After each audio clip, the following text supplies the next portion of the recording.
Yesaya 18 ayat 20 dikatakan, orang yang berbuat dosa itu yang harus mati. Anak tidak akan turut menanggung kesalahan ayahnya, dan ayah tidak akan turut menanggung kesalahan anaknya. Orang benar akan menerima berkat kebenarannya, dan kefasikan orang fasik akan tertanggung olehnya atau atasnya. Dari dua ayat yang tadi kita baca atau kita dengar, terlihat sekali kan, tidak ada orang yang menanggung dosa orang lain. Bahkan di dua ayat yang tadi saya bacakan, ini hubungannya lebih dekat lagi, bukan orang yang kenal orang lain, tapi ini ayah kepada anaknya, gitu ya. Anak tidak menanggung dosa ayahnya, ayahnya juga tidak menanggung dosa anaknya. Artinya, berarti kalau begitu apa? Tidak ada konsep manusia menebus dosa orang lain.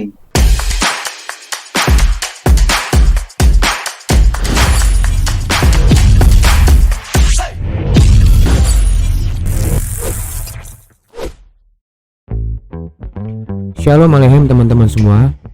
Di dalam lingkungan sehari-hari, khususnya di forum-forum diskusi lintas agama, seringkali orang-orang Kristen dipertanyakan tentang kenapa Yesus harus disalib untuk menebus dosa.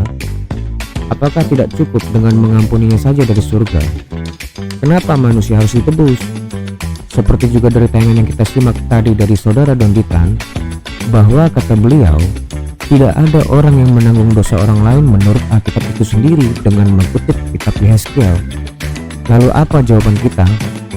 Melalui video ini, saya akan menjawabnya semua dengan secara tuntas, dan semoga teman-teman dapat menyimak video ini dari awal sampai selesai. I hope you enjoy. Di dalam Yesaya 18 ayat 20 dikatakan, orang yang berbuat dosa itu yang harus mati. Anak tidak akan turut menanggung kesalahan ayahnya, dan ayah tidak akan turut menanggung kesalahan anaknya.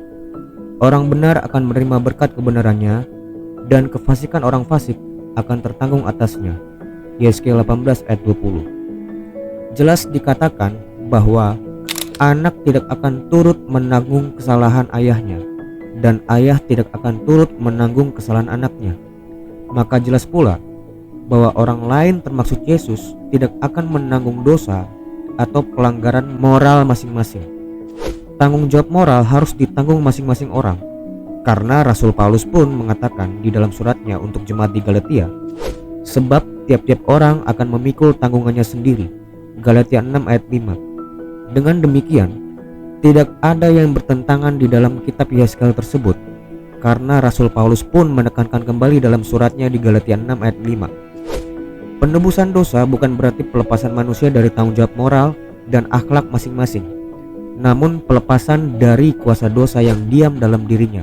Roma 7 ayat 20, yang menyebabkan kematian bagi manusia, karena upah dosa adalah maut. Roma 6 ayat 23. Dan maut yang menimpa tubuhnya ini sebagai akibat dari maut yang menimpa rohnya yang ditudukkan oleh kuasa dosa ini, sehingga jika dia nanti mati, roh orang tersebut yang tidak mengakui Yesus sebagai juru selamat tidak akan dapat kembali kepada kemuliaan Allah yang hidup itu. Dan itulah yang hendak ditebus oleh karya Yesus Kristus melalui penyalipan, kematian, penguburan, kebangkitan, kenaikan, dan duduknya di sebelah kanan Allah itu, yang nanti pada akhir zaman akan kembali dan mengubah tubuh kita sama seperti tubuh Kristus. Filipi 3 ayat 20 dan 21.